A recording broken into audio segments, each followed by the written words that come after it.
안녕하세요. 코인크래프트입니다. 오늘은 이캐시 아발란체 런칭 특집의 세 번째 시간이죠. 가장 중요한 시간이기도 하고 또 오늘은 좀 기술적인 이야기를 많이 다루게 될 텐데 최대한 쉽게 설명을 드리도록 하겠습니다. 걱정하지 마십시오. 1편에서 우리는 엔트로피와 합의, 그리고 2편에서 아발란체 알고리즘의 구조와 51% 공격에 대한 이야기를 해봤습니다. 이제 오늘의 주인공은 프리 컨센서스, 즉 사전 합의입니다. 이번 3부는 기술적인 이야기이기도 하지만 결국 핵심은 사전 합의는 사용자 경험의 혁신이라는 것입니다. 돈을 보냈을 때 내가 가장 안심하는 순간은 언제인가? 이 질문에 대한 답이라고 보시면 될 것 같습니다. 사용자가 진짜로 원하는 건 의외로 단순합니다. 결제를 하고 나서 이게 될까? 안 될까? 그렇게 불안해하지 않고 몇 초 안에 됐구나 라는 확신을 갖게 되는 것이죠. 사전 합의는 바로 이 확신의 순간을 앞당기는 기술이라고 할 수가 있습니다. 블록이 생성될 때까지, 즉 10분 동안 기다리는 것이 아니라 트랜잭션이 생성되는 단계에서 미리 합의를 만들어 놓는 것. 이것이 바로 오늘 이야기할 사전 합의에 대한 이야기입니다. 기존 비트코인 스타일의 합의에서는 트랜잭션이 브로드캐스트 된 순간부터 블록에 포함되어 확정되기까지 블록체인은 일종의 양자 상태처럼 애매한 구간에 머물러 있습니다. 네트워크 일부는 받지만 일부는 보지 못했을 수도 있고 일부는 한참 뒤에 받았을 수도 있죠. 결국 블록에 실릴 때까지는 정말 확정된 것이라고 말하기가 어렵습니다. 그래서 실제 서비스에서는 1컨펌, 2컨펌, 3컨펌, 그리고 최대 6컨펌까지 더 오랫동안 기다리기도 합니다. 안전을 위해서죠. 이 구조로는 3초 안의 확정이라는 경험을 만들기가 사실상 불가능합니다. 사전 합의를 간단하게 정의하면 이렇습니다. 블록 레벨이 아니라 트랜잭션 레벨에서 먼저 합의를 보는 것.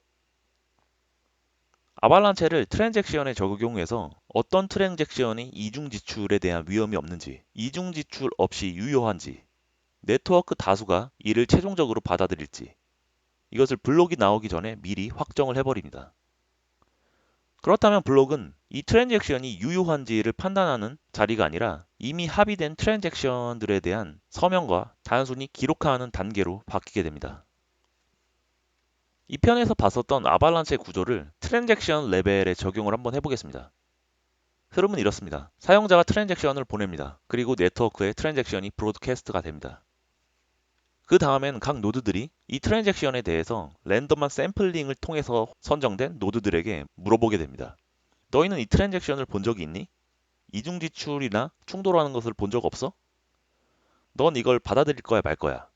이러한 질문과 응답을 여러 라운드를 반복하면서 네트워크 전체가 이 거래는 유효하다라는 쪽으로 점점 강하게 수렴해 갑니다.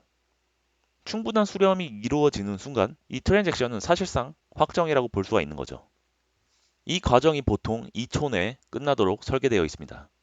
여기서 정말 중요한 포인트 하나가 있죠. 사전 합의에서 어떤 노드가 이 트랜잭션은 확정됐다라고 하는 말의 진짜 의미는 지금 이 순간 모든 노드가 이 사실을 알고 있다는 뜻은 아닙니다. 대신 정직하게 프로토콜을 따르는 모든 노드라면 결국 이와 같은 결론에 똑같이 도달한다라는 보장 때문인 거죠. 왜냐하면 네트워크는 항상 지연이 있게 되어 있습니다. 어떤 노드는 나보다 1초 더 늦게 받을 수도 있고 0.5초 늦게 받을 수도 있고 따라서 이러한 합의 과정에서 조금 뒤에 같은 결론에 도달을 할 수 있거든요. 따라서 사전 합의가 말하는 최종성이라고 하는 것은 지금 당장 전 우주가 알았다라는 뜻이 아니라 정직한 참여자라면 누구나 결국 똑같은 결론에 도달하게 된다라는 이야기입니다. 이러한 의미의 논리적 파이널리티라고 보시면 될 것 같습니다. 사용자 입장에선 이것을 어떻게 느끼게 될까요? 제가 상점에서 이캐시를 통해서 물건을 구매하고 결제를 합니다. 포스 단말기나 지갑 앱에서 2초에서 3초 안에 결제 완료라는 표시가 뜨게 됩니다. 이 완료는 단순히 트랜잭션을 보냈다가 아니라 네트워크가 사실상 이 거래를 받아들였다는 신호라고 볼 수 있습니다. 상점 입장에서도 이러한 내용은 상당히 중요합니다. 이게 나중에 되돌려지는 것 아닌가 라는 불안이 없이 이 정도 신호가 왔다면 상품을 건네주거나 서비스를 제공해도 되는 수준의 확신을 얻게 되는 거죠. 이게 바로 사전 합의가 만들어내는 디지털 현금다운 결제 경험이라고 할 수 있습니다. 여기서 이런 질문이 나올 수가 있죠. 트랜잭션 레벨에서 합의를 진행한다고 하셨는데 만약 사전 합의가 확정된 이후 트랜잭션이 다음 블록에 들어가지 못하면 어떻게 하나요? 좋은 질문이죠. 여기서 사전 합의가 보장하는 것은 이 트랜잭션이 이중 지출이 아니고 네트워크가 이 거래를 받아들이기로 결정을 했다라는 것입니다. 즉, 이 거래와 충돌하는 그 어떠한 트랜잭션도 절대 블록에 포함하지 않겠다라는 결정이라는 점이죠. 다만 실제로 그 블록 안에 트랜잭션이 들어가고 안 들어가고는 그 시점에 채굴자가 어떤 트랜잭션의 집합으로 블록 템플릿을 만들었는지, 이미 누군가가 블록을 다 캐고 있었는지, 이러한 변수 때문에 조금씩 달라질 수는 있습니다. 하지만 중요한 건 이겁니다. 언제 들어가느냐가 아니라 이 거래가 뒤집히느냐 안 뒤집히느냐.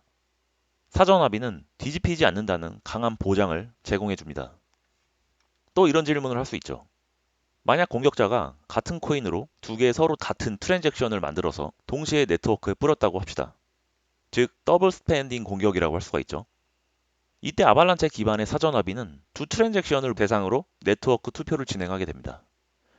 그 다음 대부분의 노드가 먼저 받거나 혹은 다수에게 먼저 전파된 쪽을 택하게 되고, 나머지는 점점 지지를 잃고 네트워크에서 잃고 사라지는 방향으로 수렴하게 됩니다. 결국 네트워크는 한쪽 트랜잭션만 살아남도록 결정합니다. 이 순간 이 코인을 어디다 썼는지 사실상 확정이 되는 거죠. 흥미로운 점은 사전 합의가 단순히 UX만 좋게 하는 게 아니라는 것입니다. 확장성에도 도움이 된다는 것이죠. 지금까지 단순한 트랜잭션, 거래의 속도를 가지고 이야기했다면, 확장성은 하나의 블록에 얼마나 많은 트랜잭션을 담을 수 있는가에 대한 이야기입니다. 왜냐하면 트랜잭션 레벨에선 이미 어떤 거래가 살아남았고 어떤 거래가 버려졌는지 네트워크가 이미 꽤 많은 합의를 이끌어냈기 때문에 나중에 블록을 만들게 될 때 블록에 들어갈 내용은 더 예측이 가능해지게 됩니다. 검증해야 할 모호성은 점점 줄어들게 되고 그만큼 노드가 써야 하는 리소스도 줄어들게 되는 거죠. 이렇게 된다면 더 큰 블록, 더 많은 TPS를, 즉 초당 트랜잭션을 처리할 수 있게 되는 것이죠. 결국 사전 합의는 속도와 확장성을 동시에 밀어주는 역할을 하게 되는 것입니다. 사전 합의와 아발란체가 결합을 하게 되면 흥미로운 일이 하나 더 생기게 됩니다. 노드가 단순히 규칙에 맞냐 안 맞냐만 따지는 것이 아니라 약간의 주관적 판단을 중간에 끼워 넣을 수 있게 됩니다. 예를 들어서 네트워크에 갑자기 엄청난 양의 트랜잭션이 몰려온다고 해보겠습니다. 그렇다면 노드는 이건 스팸 같은데? 라고 느낄 수가 있죠. 이럴 때는 노드가 일시적으로 해당 트랜잭션들을 보류해두고 아발란체 투표를 통해서 다른 노드들도 동일하게 보고 있는지를 확인하게 됩니다. 그 결과에 따라서 다같이 이것은 정상 거래다 라고 보면 받아들여지고, 다같이 이건 스팸이다 라고 보면 같이 버릴 수가 있는 거죠. 이러한 구조 덕분에 네트워크는 정책을 더 유연하고 동적으로 운영할 수 있게 되는 거죠. 이러한 주관적 판단은 수수료 정책에도 영향을 미치게 됩니다. 예를 들어 평소에 네트워크가 한가하기 때문에 수수료를 거의 0에 가깝게 수렴하다가 갑자기 트랜잭션이 폭주를 하게 된다면 노드들은 지금은 조금 수수료를 올려야 돼 하며 일시적으로 정책을 바꿀 수가 있는 거죠. 중요한 건 이 결정이 단독으로 이루어지는 것이 아니라 아발란체 투표를 통해서 네트워크 전체의 정책으로 상향 평준화된다는 것입니다. 이렇게 된다면 네트워크가 스팸 공격에도 강해지고 평상시에는 사용자에게 매우 저렴한 수수료를 제공할 수 있게 되는 것이죠.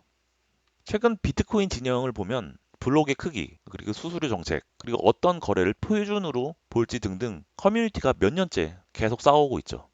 현재 나와 있는 이 캐시도 그러한 싸움의 결과라고 볼 수가 있습니다. 비트코인에서 블록 크기를 가지고 논쟁이 이루어져서 만들어진 것이 비트코인 캐시, 그리고 비트코인 캐시에서 정책의 논쟁으로 하드포크 된 것이 비트코인 사토시 비전, 그리고 바로 이 이캐시죠. 이러한 논쟁은 결국 어떤 규칙을 더 옳은 것으로 볼 것이냐라는 정책 논쟁인데, 현재 구조에서는 합의가 되지 않는다면 포크를 통해서 체인이 붕괴가 되게 됩니다. 결국 또 하나의 블록체인이 생겨나게 되는 것이죠. 극단적인 결과를 낳아 블록체인 시장 전체의 신뢰를 악화시키는 영향을 주기도 했습니다. 반면에 아발란체와 사전 합의 구조에서는 정책도 일종의 합의 대상으로 만들 수가 있습니다. 각자가 원하는 정책을 노드에 설정해 두고 실제 네트워크에서 아발란체 투표를 돌려보면 어떤 정책이 다수의 지지를 받는지 자연스럽게 드러나게 되는 거죠. 즉 정책 싸움을 사회적 논쟁이나 분열이 아니라 프로토콜 레벨에서 조용히 해결할 수 있는 가능성이 열리게 되는 것입니다. 사전 합의를 한 문장으로 정리하면 이렇습니다. 트랜잭션을 보내고 2초에서 3초 안에 이건 뒤집히지 않는다는 확신을 주는 기술. 이중 지출 방지. 트랜잭션 수준의 빠른 합의, 사용자 경험 개선, 확장성 향상, 동적 정책 적용까지 이 모든 것이 사전 합의를 통해서 시작됩니다. 이제 이캐시는 더 이상 느린 블록체인이 아니라 실시간에 가까운 디지털 현금 시스템으로 올라오게 됩니다. 오늘 3편에서는 아발란체를 바탕으로 한 사전 합의가 어떻게 사용자 경험을 바꾸는지 이야기해봤습니다. 어렵진 않으셨죠? 마지막 4편에서는 서브넷 구조 그리고 이캐시의 미래에 대해서 이야기해보도록 하겠습니다. 이캐시가 큰 여정을 마치긴 했지만 여전히 개발은 지속되기 때문에 다양한 실험과 확장성을 위해서 개발에 또 몰두할 예정이고, 그리고 디지털 현금이 향하는 큰 그림과 철학을 이야기해 보도록 하겠습니다. 특히 이 메시지로 오늘의 발표를 마무리하도록 하겠습니다. 사토시 나카모토는 디지털 금이 아니라 디지털 현금을 만들었습니다. 그리고 이캐시는 그 철학을 완성하려는 팀이라고 볼 수가 있습니다. 감사합니다.